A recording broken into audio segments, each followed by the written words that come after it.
अस्सलाम वालेकुम। मेरा नाम मोहम्मद फ़ारूक कुरैशी है और मैं अल फारूक सॉफ्टवेयर सिस्टम का लीड डेवलपर हूँ। आज मैं अपने एक सॉफ्टवेयर पीओएस मैनेजर के हवाले से बात करना चाहता हूँ। ये एक डिपार्टमेंटल स्टोर का सॉफ्टवेयर है जो डिपार्टमेंटल स्टोर पे भी चला सकते हैं, बेकरीज पे भी चला सकते हैं, कंज्यूमर पे, किसी की शॉप पे, टॉयज़ की, कपड़ों की, कहीं भी चला सकते हैं। गारमेंट्स की शॉप हो, बार कोड रेडी है।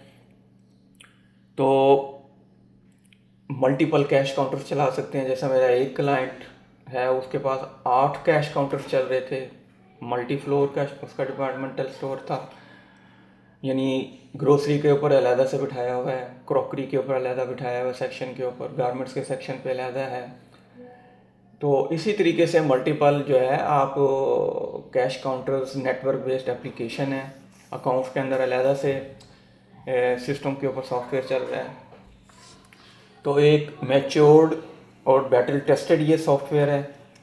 तो इसके बारे में थोड़ा सा डिटेल में बात करता हूँ कि सबसे पहले तो सिस्टम में जैसे लॉगिन होते हैं, वर्किंग डेट बनाई जाती है। वर्किंग डेट का कंसेप्ट ये होता है कि रात 12-1 बजे के बाद डेट चेंज हो जाती है, तो फिर इन्वाइसिंग नई डेट में शुरू हो जाते हैं। तो हिसाब पूरे दिन का एक का करना होता है, उसमें फिर दो डेटों का हिसाब जो है वो इकट्ठे करने पड़ते हैं। तो उसमें होता क्या है, वर्किंग डेट बनाई, जैसे आज की डेट में आपने सिस्टम में लॉगिन किया है, जो भी एडमिन है वो वर्किंग डेट बनाता है, उसमें फिर इन्वाइसिंग शुरू हो जाती है और रात 12-1 चाहे 3 दिन तक चलाते रहें, उसी में इन्वाइसिंग होती है। तो अभी मैं एक आपको इन्वाइस खोल के दिखाता हूँ, न्यू करता हूँ। तो आज मैं बैठा हुआ हूँ 19 दिसंबर 2025। नीचे अगर आप डेट देखें टास्क बार में, लेकिन इन्वाइस किस में बन रही है 10.2011, और ऊपर आप टाइटल बार में देखें तो वर्किंग डेट नज़र आ रही है 10.2012। ठीक है। तो वर्किंग डेट का ये कंसेप्ट है, मल्टी यूज़र है, नेटवर्क बेस्ड है, और सबसे बड़ा जो इसका एक और इन्हांस फीचर है कि आप इस यूज़र्स को आप इसमें हर तरह के राइट्स जो है आप दे सकते हैं, ब्लॉक कर सकते हैं। जैसे एडिटिंग वगैरह है, डिलीशन है, रिपोर्ट्स आपने जो ब्लॉक करनी है वो कर सकते हैं। तो ये सारी चीज़ें इसमें हैं। अब डायरेक्ट मैं इसके ऊपर आ जाता हूँ इन्वाइसिंग के ऊपर। तो सॉफ्टवेयर की शॉर्ट की है F5। तो F5 जब आपने की सेल इनवाइस बुक 1, उसका मतलब ये है कि आप इस सिस्टम में ऑप्शन है कि एक वक्त में आप 5 कस्टमर्स को हैंडल कर सकते हैं। ये देखिएगा, अब बुक 2 आ गई, बुक 3 आ गई, बुक 4 आ गई, बुक 5। अब अगर मैं यहाँ पे F5 प्रेस करूँ तो नहीं खुल रही कोई नहीं। उसका मतलब 5 कस्टमर्स को आप एक वक्त में हैंडल कर सकते हैं। उसकी लॉजिक क्या है, कस्टमर आया, आप उसकी इनवॉइस बना रहे हैं तो उसको आइडिया, यार मैं एक चीज़ भूल गया हूँ, अभी रुक जाओ, या मेरा जो चाय का है या साबुन है ये पैक में नहीं लेना, या परफ्यूम या जो चीज़ भी है, ये पैक छोटा नहीं बड़ा लेना है, या बड़ा आ गया छोटा लेना है। तो आप दूसरे कस्टमर जो रश टाइम होता है, उनको क्यू में लगे होते हैं, तो उनको आप रोक नहीं सकते। आप दूसरी इनवॉइस खोलेंगे और उसमें इनवॉइसिंग शुरू कर देंगे। तो ये मल्टी इनवॉइसिंग का एक वक्त में कैश काउंटर को हैंडल करने का ये तरीका है। तो न्यू करके by default counter sale party, cash counter, counter sale, जो भी नाम रखना चाहें आप ये चेंज कर सकते हैं। अब ये जो काउंटर सेल पार्टी है, बाय डिफ़ॉल्ट जब इसकी इनवॉइस बनती है तो ये कैश में डायरेक्ट जो है इसका इफेक्ट चला जाता है आपका। तो ये देखिए, मैं यहाँ पे एक 1 पे कोड है, जैसे एंटर मारूंगा एक क्वांटिटी ऐड होगी, फिर 1 पे प्रेस करूँगा एक क्वांटिटी और ऐड होगी। तो ये जो है, अब मैं 2 करता हूँ तो ये एक नया कोड आ गया। अब मैं 2 करता हूँ तो वो उसने 2 में ये ऐड कर दिया। तो इस तरीके से है, जब बार कोड के साथ स्कैन कर रहे होंगे तो ये EN13 को सपोर्ट कर रहा है, यानी जैसे ही 13 डिजिट का कोड होगा वो सर्च करेगा और एंट्री ऐड कर देगा। अब होता ये है कि बाज़ का 5 या 6 आइटम अब तो होना, या तो ये करें कि 5 दफ़ा दिखाए स्कैनर को आइटम तो ऐड हो जाएगा, या एक तरीका ये है कि 1 कोड दिया या उसका कोड दिया, बार कोड का खुद मैनुअली कोड दिया, पर शिफ्ट एंटर प्रेस किया तो ये क्वांटिटी पे चला गया। अब अगर मैं यहाँ 5 कर दूंगा तो पहले देखें 1 के ऊपर यहाँ पे 2 आइटम आ रहे हैं, अब अगर मैं यहाँ से 5 को ऐड करूँ तो देखें 7 हो गया, उसने अमाउंट वगैरह सब रेलिवेंट उसको कर दिया। ठीक है, फिर बिल डिस्काउंट आप परसेंटेज में दे सकते हैं, 10% ऑटोमेटिकली हो गया, या आप यहाँ से ज़ीरो करके आप अमाउंट भी डाल सकते हैं कि 65, इस तरीके से भी है। और एंटर मारते हुए सेव पे आएंगे। सेव जब प्रेस करेंगे तो ये अब यहाँ पे पूछ रहा है अभी प्रिंट कॉपीज 2 निकालनी है, कैश है, क्रेडिट है, जो भी है, क्रेडिट है, बैंक है, तो अमूमन कैश होता है। एंटर मारते हुए आएंगे। अब उसमें आपको कैश कितना दिया है, फ़र्ज़ किया 1500 दिया है, 1500 देंगे, बाकी 400 आपने बैलेंस में रिटर्न करना है। इसी तरह से एंटर मारते हुए सेव के ऊपर आएंगे और ये इनवाइस आपकी बन के साथ ही प्रिंटर से निकल आएगी। प्रिंटर जो है समाल जो है, ठीक है, वो प्रिंटर होते हैं जो पर्ची वाले, थर्मल प्रिंटर भी उनको कहा जाता है, तो उस पर प्रिंट आउट निकल आएगा। मैं प्रिंट का आपको प्रीव्यू भी करवा देता हूँ।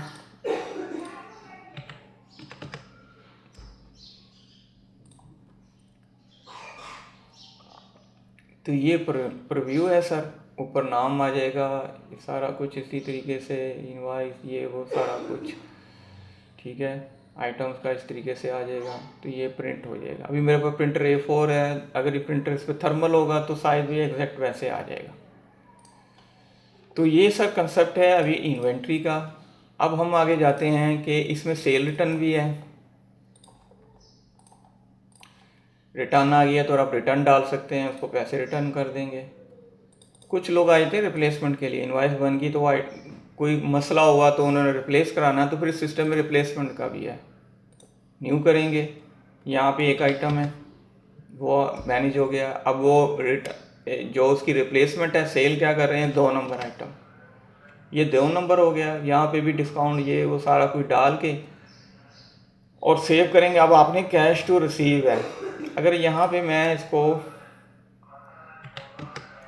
अब कैश टू पे हो गया क्योंकि रिटर्न ज़्यादा है और सेल कम है, तो अब अपने पे करना है, कैश टू पे। ठीक है सर, ये रिप्लेसमेंट का है, एक ही जगह पे आप उसको रिटर्न करके इसको भी टैकल कर सकते हैं।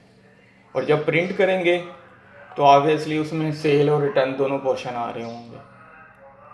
तो ये सेल, रिटर्न और रिप्लेसमेंट तीनों चीज़ें इसमें आपके कैटर हो गई। परचेज़ है, परचेज़ सिंपल है, वो आप उसमें परचेज़ डालेंगे, उसमें आप खुद कोड डालते जाएंगे और एंट्रियाँ करते जाएंगे। तो अब मैं कोडिंग की तरफ आ जाता हूँ। प्रोडक्ट कोडिंग पे न्यू करते हैं। तो यहाँ पे आप जब न्यू बनाएंगे तो बार कोड से यहाँ पे स्कैन करके भी कोड दे सकते हैं आप, ठीक है ना, दोनों कोड चलते हैं। तो आप अपना मैनुअल कोड भी दे सकते हैं और यहाँ पे दूसरा शो एडवांस सेटिंग्स में क्या है, यहाँ पे मिसिंग कोड, बेसिकली क्या होता है, ब्रेक आ जाता है बीच में, तो आप इसको शो करके यहाँ से ये देखें ये वाला कोड अवेलेबल है, इसका मतलब 1586 आप यहाँ पे मैनुअल कोड भी दे सकते हैं। ठीक है सर। तो इसके बाद नेम, ग्रुप कौन सा है, एयर फ्रेशनर, ये सारा है। इसका भी मैं बताता हूँ कि सब ग्रुप और ये कहाँ बनता है, यूनिट ऑफ मेजरमेंट क्या, नंबर है, कैटेगरी क्या है, रिपोर्ट कैटेगरी है basically, purchase, sale price, wholesale की प्राइस, कंट्री, ये ओरिजिन है। कुछ लोग इंपोर्ट करते हैं जैसे चाइना से माल उनके पास आ रहा होता है या कोई और स्टफ़ है उनके पास, तो कंट्री का इस्तेमाल करते हैं। मिनिमम और मैक्सिमम लेवल से ऑर्डर की रिपोर्ट बन जाती है, ठीक है ना। जैसे वो मिनिमम लेवल से जाता है और मैक्सिमम लेवल, तो वो ऑटोमेटिकली कैलकुलेट करके बना देता है कि जनाब आपको ये वाली आइटम है जिनका आपको ऑर्डर करना है, और क्वांटिटी भी बता देता है। तो किसी को सर्च करके देख लेते हैं, सुपर रेसिंग, ये कार है, तो ये सारा कुछ बना हुआ। अब ये कोडिंग कैसे होती है, सबसे पहले प्रोडक्ट का ग्रुप बनता है, ये जैसे ये ग्रुप बने हुए हैं,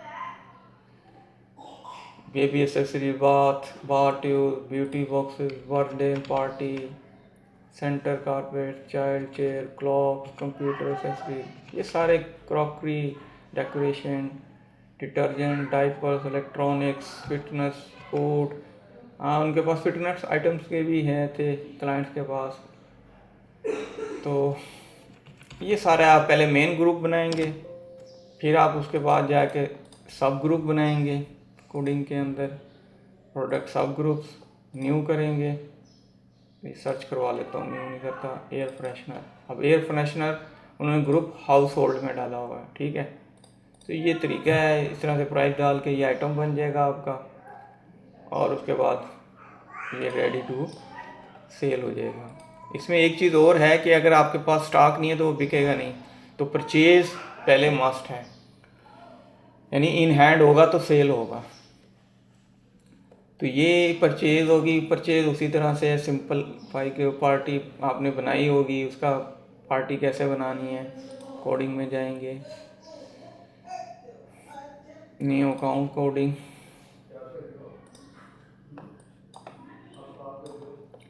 न्यू करेंगे। अगर आपको नहीं पता तो पहले आपको कोड पता होना चाहिए कि सिस्टम के अंदर जो पार्टी बन रहे हैं वो 0104 के ऊपर है, Al Rahman international, Masood and brothers, NV flower, Multan sport, Dawn sport, ये सारी चीज़ें ये हैं जिनसे माल ख़रीदते हैं। तो आपने 1-4 की सीरीज़ में जाना है और एंड पे देखना है कि आखिरी कोड किसका बन रहा है, कौन सा बना है।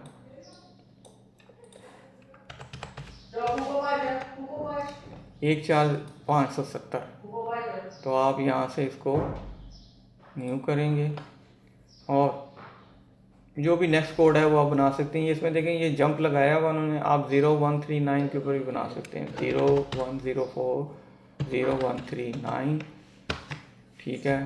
पार्टी है, टाइटल दे देंगे और उसके बाद सेव करेंगे तो पूछेगा अच्छा टाइटल कह रहा है कंपल्सरी है, यहाँ पे मैं कुछ दे देता हूँ, निसार एंड सन्स, सेव कह रहा है। सेव कर, जैसे सेव करेंगे एक कोड बन जाएगा पार्टी का, और उसके अगेंस्ट फिर आप परचेजिंग वगैरह जो भी करना चाहें कर सकते हैं। तो ये तरीक़ाकार है सर कोडिंग का। वोचर में cash payment, cash receipt voucher हैं, तो आप इसको यहाँ से न्यू करेंगे। वर्किंग डेट वही है जो आपने डिफाइन की हुई है, उसमें आप ये वोचर्स के अंदर ये है कि जैसे डेट चेंज होती है तो 1 से चेंज हो जाता है, और इस तरह से इनवाइसिंग के ऊपर भी ये है, जैसे वर्किंग डेट चेंज होगी तो इनवाइसिंग 1 से शुरू हो जाएगी। ब्रांच सना गई है, और उसके बाद यहाँ पे अगर आपको कोड पता है तो कोड टाइप कर देंगे, अंदर F1 प्रेस करेंगे, सर्चिंग की ऑप्शन है 10, नरेशन में कुछ भी डाल के एंटर मारेंगे, नेक्स्ट लाइन है, फीड करने के बाद सेव करेंगे तो ये वोचर डेट में बन जाएगा। कैश पेमेंट, कैश रिसीट और जनरल वोचर। जनरल वोचर में ये होता है कि आपने डेबिट क्रेडिट दोनों एंट्रियाँ खुद देनी होती हैं, टोटल मैच करेंगे तो आपका वोचर फीड होगा। तो ये कंसेप्ट है सर। अब कुछ रिपोर्ट्स के ऊपर आ जाते हैं, इसमें अकाउंट्स की सारी reports, account ledger, account reconciliation, cash book ledger, journal book. अगर अकाउंट लेजर देखें तो इसी अकाउंट वाले को देख लेते हैं, पार्टी का जो है 26/5,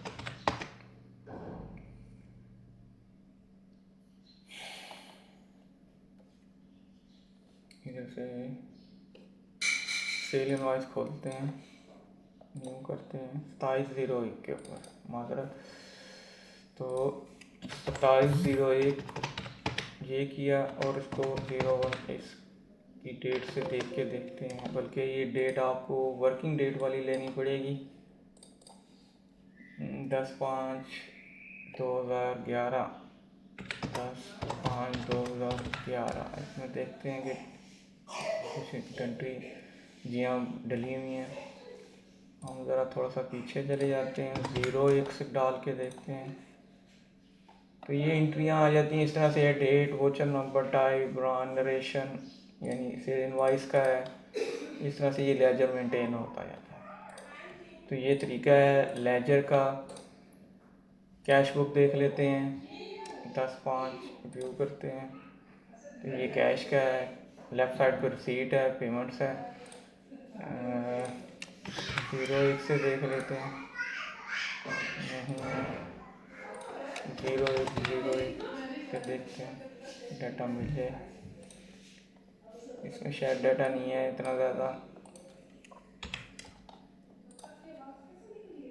डाटा नहीं है। चलें, ये कैश बुक लेफ़्ट साइड पे कैश बुक आ जाती है, इस साइड पे लेफ़्ट साइड पे रिसीट्स, राइट साइड पे पेमेंट्स, दोनों का बैलेंस, और ये कैश इन हैंड आपके पास होना चाहिए। तो इसी तरह से कुछ जो और रिपोर्ट हैं, ट्रायल बैलेंस वगैरह सारा कुछ, वॉचर प्रिंटिंग, प्रोडक्ट लेजर है, लाइव अपडेट का ये अगर आप इसको यहाँ पे चला लेंगे तो ये क्या होता है कि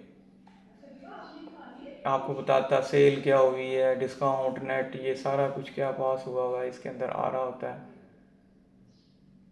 ये ऑटोमेटिकली हर 5 मिनट के बाद आपका ये ओनर है या एडमिन है वो अपनी इसके सीट के ऊपर खोल लेता है। यूज़र नेम के ऊपर आपने मतलब आपने यूज़र बनाए हुए हैं, ठीक है, इम्तियाज़ है, इम्तियाज़ जिस सिस्टम से भी लॉगिन करेगा तो उसकी सेल पता चलती रहेगी कि इसने किस सिस्टम के ऊपर क्या किया हुआ है, ठीक है।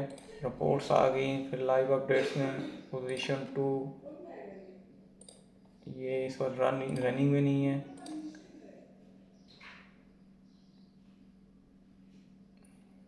Live stock position by level, ये सिस्टम की रिपोर्ट्स हैं। परचेज आए, परचेज की आप निकाल सकते हैं। सेल की रिपोर्ट है पार्टी वाइज। अब इसमें स्टॉक एंड सेल है, ये SSR, इसको हम देखते हैं।